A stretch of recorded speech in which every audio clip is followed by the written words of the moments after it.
دنوں ایران میں آپ نے جنگ ہوئی تو یہ دیکھا کہ ایران میں جو ہے وہ بہت سارے لوگ ان کے مارے گئے. تو وہ مارے گئے جب انہوں نے ریسرچ کی تو بہت سارے لوگ پکڑے گئے. ان میں سے ایک ان کا بہت بڑا آیت اللہ پکڑا گیا, جس کا بعد میں نام نکلا کہ وہ شمون ہے اور وہ یہودی ہے, اور وہ پچھلے 40 سال سے انہی کے پاس رہا, انہی کے اندر انہی کے سسٹم میں. پھر وہ ایک کیتھرین پکڑی گئی, کیتھرین تھی. یہ ساری اب صرف ایران میں نہیں ہے, یہ ہر جگہ, ہر جگہ پہ موجود ہیں سر. یہ ہر جگہ پہ ہے اور ہر سسٹم کا حصہ ہے کہیں نہ کہیں سر. بنتی دنیا کی پالیسیز وہیں پہ. آپ نے کس کو ماننا ہے, کس کو نہیں ماننا, کتنے قتل کے اوپر آپ نے خاموش رہنا ہے, کتنے قتل کے اوپر آپ نے بولنا ہے, کہاں سے بولنا ہے, سیاست ہو, بینکنگ ہو, ایک ایک چیز ہو. یہ آئی ایم ایفس وغیرہ, یہ دنیا کے جتنے ملک ہیں جہاں سے ان کو آواز کا خطرہ ہوتا ہے, وہاں آئی ایم ایف جا کے وہ آواز بند کر دیتا ہے. سر یہ ساری کی ساری طاقتیں ہیں, پوری دنیا کے میڈیاز ہیں, یہ سارا کچھ یہ انہی کے ہاتھ میں ہے. ٹھیک ہے, صحیح. اب یہ جو ہے نا, یہ صرف اس طرح نہیں ہے. یہ تو آپ سمجھ لیں کہ مغل بادشاہت کا خاتمہ کرنے میں بھی یہی لوگ تھے. عثمانیت سلطنت کا خاتمہ کرنے میں, ارطغرل سیریز آپ نے دیکھی ہے نا, بالکل دیکھیے. اس میں وہ جو ہے وہ جو لوگ تھے جو ٹیمپلز کے اندر بیٹھے ہوتے تھے, وہ جو نیگیٹو طاقتیں ساری, وہ کون لوگ تھے؟ These were Freemasons and knight templars. Okay, ٹھیک ہے. اب ہم کہتے ہیں کہ جی ایلومیناٹی تو یہ آج بنی ہے, یہ جو بنی ہے ایلومیناٹی بنی تھی 1776 مئی 1776 میں. 1776 میں بنی ہوئی تنظیم 1776 میں 2025 سر. لیکن یہ تنظیم جو ہے وہ اس وقت بھی جو بنی تھی بڑی چھوٹی سی تھی. اب آپ نے جو سوال کیا تھا نا, میں اس کی طرف واپس آنا چاہتا ہوں کہ اب یہ کھل کے کیوں آ گئے. ہاں, مطلب یہ اب فرنٹ پہ کیوں آ رہے ہیں, ایک دم نمایاں کیوں ہونے لگ گئے. اب سر وہ وقت آ گیا نا کہ جب اینٹی کرائسٹ نے آنا ہے. اب وہ وقت بہت قریب ہے. یہ ملحمۃ الکبریٰ کے 4تھے سال میں ہم کھڑے ہیں. ہم سے زیادہ ان لوگوں کو پتہ ہے. میں نے جب وہ پہلی دفعہ وہ پوسٹر دیکھا تھا سوشل میڈیا کے اوپر, وہ جو لڑکا تھا وہ کھڑا ہو کے اس نے ایک پلیک کارڈ اٹھایا ہوا تھا, خیبر واز یور لاسٹ چانس. ان کو پتہ ہے کہ اگر یہ ہمیں کوئی مار سکتا ہے تو وہ مار سکتا ہے جو رسالت مآب سرور انبیاء صلی اللہ علیہ وآلہ وسلم کے نور سے نوری ہوگا. اندھیرے کا علاج روشنی کے سوا کوئی نہیں ہے. واللہ نور السماوات. اندھیرا اپنا نام روشنی رکھے گا. دجال کا ترجمہ کیا ہے؟ دجل فریب. دجال کا لفظی ترجمہ دی ڈسیور, دھوکہ دینے والا, دجل کرنے والا, فریب کرنے والا. رسالت مآب سرور انبیاء صلی اللہ علیہ وسلم نے کیا کہا تھا؟ وہ تمہیں 2 چیزیں دکھائے گا, ایک جنت اور ایک دوزخ.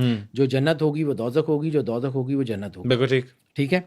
تو سر یہ جنت ہی تو دکھاتے ہیں, تمہارے پاس پیسہ آ جائے گا, تم امیر ہو جاؤ گے, تمہاری ویڈیوز تمہاری ویڈیوز ہو جائیں گی, تمہارا یہ ہو جائے گا, اب بس تم یہ کر دو. اصل میں وہ اپنی قبر میں دوزخ کی آگ بھر رہے ہیں. سرکار ختمی مرتبت بادشاہ کونین نے فرمایا کہ جس کو وہ جنت دکھائے گا وہ دوزخ ہوگی, اور جس کو وہ کہیں گے کہ جی بس یہ ہمارا نہیں ہے, اس کا سوشل میڈیا چینل بھی بند ہو جائے گا, اس کا سارا کچھ بند ہو جائے گا, اس کو نوکری نہیں ملے گی, اس کو فلاں نہیں ملے گی. سر آپ نے ارطغرل والی سیریز میں دیکھا ہوگا وہ ایسکیکلز کہ ان کے لوگ بھی اندر بیٹھے ہوتے تھے. میں نے آپ کو کہا نا کہ یہ دونوں تنظیمیں ساتھ ساتھ چلتی ہیں. ٹھیک ہے. صرف ایک چیز سمجھیے, وہ علامہ صاحب, میں علامہ صاحب کو پڑھا ہے, میں نے یہ جتنی کچھ بھی پڑھا نا, علامہ اقبال سے بڑا آدمی اس صدی میں کیا 10 صدیوں میں پیدا نہیں ہو سکتا. ہم نے اس کو ضائع کر دیا, ہم نے اس کو فلاسفر مان لیا, ہم نے اس کو شاعر مان لیا, ہم نے اس کو, لیکن ہم نے اس کو جو اس نے تھا وہ نہیں مانا. اصل چیز کیا تھی؟ ابلیس کو یورپ کی مشینوں کا سہارا. ابلیس کو یورپ کی مشینوں کا سہارا. مومن ہے تو بے تیغ بھی لڑتا ہے سپاہی. واہ کیا بات. علامہ محمد اقبال. تو یہ جو آپ یہ جو مشینیں ہیں نا, یہ مشینز کیا ہیں؟ اے آئی, میڈیا, یہ چیزیں. ابلیس کو یورپ کی مشینوں کا سہارا. مومن ہے تو بے تیغ بھی لڑتا ہے سپاہی. اب میں صرف تھوڑا سا 5 منٹ کے لیے میں ذرا تھوڑی سی ایک بات سمجھاؤں کہ یہ دونوں تنظیمیں کام کیسے کرتی ہیں. ہاں جی. آپ نے ارطغرل سیریز میں وہ بھی کام دیکھ لیا. مطلب یہ ارطغرل سیریز میں اس لیے کوٹ کر رہا ہوں کہ یہ آپ کو سمجھ آ جائے گی, ورنہ اس سے پہلے ہسٹری میں بہت بڑے بڑے ڈاکومنٹس, کتابیں بھری پڑی ہیں کہ یہ کیسے کام کرتے تھے. بالکل ٹھیک. 2 تنظیمیں تھیں جو ایک پازیٹیو نوٹس کے اوپر کام کرتی تھی, ان کے لوگ بھی وہ بیٹھے ہوتے تھے ان کی نیگیٹو تنظیموں, اور نیگیٹو تنظیموں کے لوگ پازیٹیو تنظیموں کے اندر بیٹھے ہوتے تھے. یہ آج بھی ہے. ٹھیک ہے. اللہ کا بنایا ہوا نظام ہے. الست میں جب اللہ نے روحوں سے وعدہ لیا کہ الستو بربکم, کیا میں تمہارا رب نہیں ہوں, تو ان روحوں نے وعدہ کیا, اقرار کیا, کہ بے شک آپ ہی رب ہیں. بے شک. تو اللہ نے ہر ایک سے یہ اقرار لینے کے بعد اسے کہا کہ ٹھیک ہے اب تم اللہ کے علاوہ کسی کو مانو گے نہیں, یا اپنی جو ہے نا وہ سگنیٹری دے دو, کوئی بھی کسی حال میں اللہ نے ان کا کانسنٹ لے لیا روحوں ٹھیک کا. ہے. اس کے بعد اللہ نے اپنی لذات جو ہے نا دنیا کی لذات دکھائیں لوگوں کو, تو کچھ روحیں ان لذات کی طرف چلی گئیں وعدہ کرنے کے بعد, اچھا, اور کچھ روحوں کو جب جو ہے نا وہ یہ لذات دکھائیں گے انہوں نے کہا اللہ ہم نے تیرے سے وعدہ کیا, ہم تیرے ہیں, یہ ساری چیزیں بھاڑ میں جائیں. وہ ادھر آ گئے. اور پھر کچھ لوگ تھے جن کے اندر دنیا کی خواہش بھی تھی اور اللہ بھی تھا, وہ ادھر سے جانا بھی نہیں چاہ رہے تھے, وہ چھوڑنا بھی نہیں چاہ رہے تھے, تو وہ تذبذب میں رہے. اللہ نے قرآن پاک میں اس سینیریو کا ذکر کیا ہے کہ 3 لوگ, ایک جنہوں نے مان لیا, ایک جنہوں نے نہیں مانا, اور ایک جو یہی تذبذب کا شکار ہے. جنہوں نے مان لیا اس کو اللہ نے پاکیزہ روحوں سے کہا ہے کہ وہ پاکیزہ روحیں جب دنیا میں آتی ہیں تو وہ پاکیزہ کام کرتی ہیں اور پاکیزگی سے ساتھ دنیا سے واپس چلی جاتی ہیں. بالکل ٹھیک. وہ اولیاء بنتے ہیں, وہ انبیاء کی روحیں ہیں, وہ جو ہے نا وہ تقوی والے لوگ ہیں, وہ علم والے لوگ ہیں وہ سارے. اور کچھ ایسی روحیں ہیں کہ جو ازلی جو ہے وہ کافر روحیں ہوتی ہیں. بالکل ٹھیک. وہ جیسے ابو جہل تھا, یعنی اس کے سامنے سورج پلٹا, اس کے سامنے چاند ٹوٹا, اس کے کہنے پہ ستارہ زمین پہ آیا, اس کے کہنے پہ درخت لگے, اس کے کہنے پہ پتھروں نے کلمہ پڑھا, اس کے کہنے پہ تمام معجزے ہوئے, اس نے نہیں ماننا تھا, نہیں مانا. ٹھیک ہے. اور کچھ لوگ وہ تھے جو جن کے اندر تذبذب تھا, جن کو نبیوں کی تربیت نے بدل دیا, وہ کبھی ادھر آ جاتے ہیں کبھی ادھر چلے جاتے ہیں. اب سمجھیے 2 میگنیٹ کائنات میں اللہ نے لگائے ہوئے, ایک پازیٹیوٹی کا میگنیٹ ہے, ایک نیگیٹیوٹی کا میگنیٹ ہے. ایک وہ ہے جس نے اپنے ارد گرد پاکیزہ روحیں اکٹھی کرنی ہے, اور ایک وہ میگنیٹ ہے جس نے برائی اپنے اندر اکٹھی کرنی ہے. بالکل ٹھیک. اب روحیں اوپر سے نیچے آ گئیں, شفل ہو کے دنیا میں آ گئیں. اب روحیں تو ایک خاص ترتیب میں نہیں نہ آتی نا, روحیں تو اللہ نے شفل کر کے بھیج دی. بالکل ٹھیک. تو مسلمانوں کے گھر کافر پیدا ہو گئے, کافروں کے گھر مسلمان پیدا ہو گئے. جو مسلمان کافروں کے گھر پیدا ہوئے تھے ان کو بھی اللہ نے سیگریگیٹ کرنا تھا. تو اللہ نے حضور معین الدین چشتی اجمیری جیسے ولی اس طریق معاشرے میں جہاں کافروں کے گھر تھے, جہاں پہ مسلمانوں کا گھر ہی کوئی نہیں تھا, وہاں پہ معین الدین چشتی اجمیری جیسے لوگ لگائے, اور انہوں نے وہ مسلمان روحیں 90 لاکھ سے زیادہ مسلمان روحیں اپنے ساتھ اکٹھی کر لیں اور لے گئے. اب وہ جو کافر روحیں مسلمانوں کے گھر آ گئی تھیں ان کو بھی تو اللہ نے سیگریگیٹ کرنا تھا کہ وہ یہاں اپنی پولوشن نہ پھیلائیں. تو پھر ان کو سیگریگیٹ کرنے کے لیے غلام احمد قادیانی جیسے برائی کے میگنیٹ اتار دیے گئے, انہوں نے اپنے ارد گرد وہ کافر روحیں نکالی اور ادھر کو لے گئے. This is the system of the God.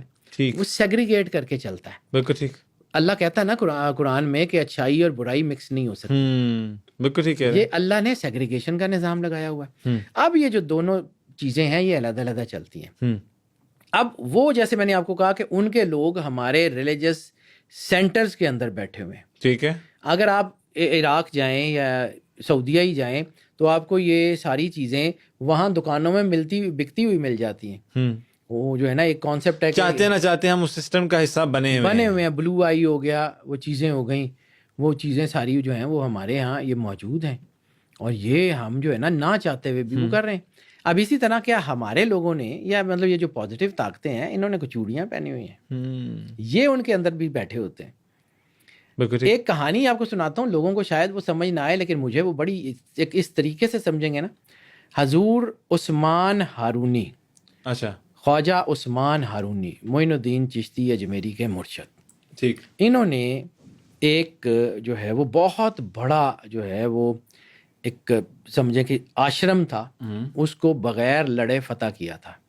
وہاں پہ اس دور میں کہتے ہیں کہ 40,000 سے 50,000 لوگ مسلمان ہوئے تھے ون گو میں. اوکے. حضرت عثمان ہارونی نے یہ کیا کہ وہ اس ٹیمپل میں جا کے بیٹھ گئے. مسلمان تو تھے, وہاں پہ بیٹھ گئے, کشکا لگا لیا, زنار پہن لیا اور وہاں جا کے بیٹھ گئے. بات نہیں کرتے تھے, عبادت وہ پتھروں انہوں نے کون سی کرنی تھی. وہاں بیٹھ گئے, وہاں بیٹھے رہتے تھے, لوگ عبادت کرتے تھے, یہ بیٹھے رہتے تھے. لوگ ان کو دیکھ کے آہستہ آہستہ لوگ عادی ہونا شروع ہو گئے, پھر ان سے بات کرتے تھے, یہ جو کہہ دیتے تھے وہ ہو جاتا تھا. اچھا. لوگوں کے ساتھ جو ہے وہ اچھی طرح بات کرتے تھے. یہ جیسے کہتے تھے ایک وقت آیا کچھ مہینوں کے بعد, کچھ سال کے بعد, کہ لوگ ان کے عقیدت مند ہونا شروع ہو گئے, اور لوگوں میں یہ بات پھیلنا شروع ہو گئی کہ یہ جو فقیر ہے یہ بہت کم بولتا ہے, لیکن یہ جو بولتا ہے ہو جاتا ہے, اور یہ سچا آدمی ہے, یہ پاکیزہ آدمی ہے, جو وہ اسی طرح کا جو وہ بن گیا. تو پھر ایک دن آپ نے ان کو خطاب کیا, انہوں نے کہا کہ تم میرے بارے میں کیا سمجھتے ہو؟ انہوں نے کہا جی آپ اچھے آدمی ہیں، نیک آدمی ہیں، آپ جو کہتے ہیں وہ ٹھیک ہے۔ انہوں نے کہا اگر میں کہتا ہوں ٹھیک ہے تو تم سب کلمہ پڑھ لو۔ تو اس وقت اس پورے آشرم کے 40,000 لوگوں نے خواجہ عثمان ہارونی کے ہاتھ کے اوپر اسلام قبول کیا تھا۔ تبلیغ کا یہ طریقہ بھی تو رائج تھا، ان کے اندر بیٹھ کے، بالکل ٹھیک، ٹھیک ہے، ان کے اندر بیٹھ کے یہ سارا کچھ ہوتا رہا ہے نا۔ بالکل تو ٹھیک، جس طرح ان کی طاقتیں ہمارے اندر رفٹ پیدا کرتی ہیں، شیعہ سنی وہابی دیوبندی کی لڑائی کراتی ہیں، تو دین نہ شیعوں کا ہے، نہ سنیوں کا ہے، نہ وہابیوں کا ہے، دین سرور انبیاء صلی اللہ علیہ وآلہ وسلم کا ہے، بے شک، ٹھیک ہے، دین کسی کا نہیں ہے۔ یہ تو سارے بعد میں بنے ہیں نا، یعنی دنیا کی سب سے پہلی فقہ بھی سرور انبیاء صلی اللہ علیہ وآلہ وسلم کے کم از کم 250 سال بعد، 280 سال 263 سال کے قریب درمیان یہ بنی ہے۔ تو یہ جو فقہ ہے اس کی لڑائی کروا کے ہمارے اندر جو ڈیوائڈ اینڈ رول کا جو سارا کانسیپٹ تھا، تو پھر کیا ہوا؟ یہ برٹش امپائر نے ہی تو عثمانیہ ڈائنیسٹی کو توڑا تھا، اور اس کے پیچھے کون تھے؟ نائٹ ٹیمپلرز، اس کے پیچھے کون تھے؟ فری میسنرز، اس کے پیچھے کون تھے؟ ایلیومیناٹیز، جو دنیا میں اس وقت اسرائیل بنانا چاہ رہے تھے، اور اسرائیل اس کے بعد بنا ہے جب جو ہے نا عثمانیہ ڈائنیسٹی ٹوٹی ہے۔ تو یہ آپ کا کیا خیال ہے کہ یہ طاقتیں